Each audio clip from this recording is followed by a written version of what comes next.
Got a 99 400EX. Got in on trade. Making a weird ass noise and I have no idea why.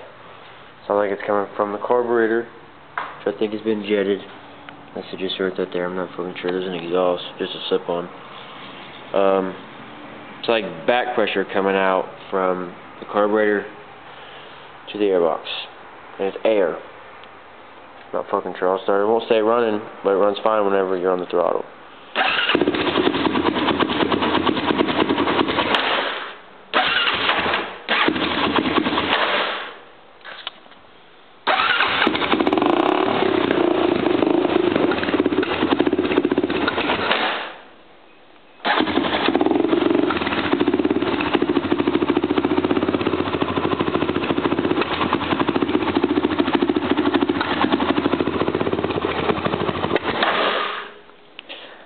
I don't fucking know what it is.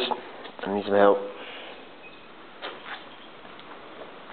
Got a new carrier and bearings put on last night. That was a bitch.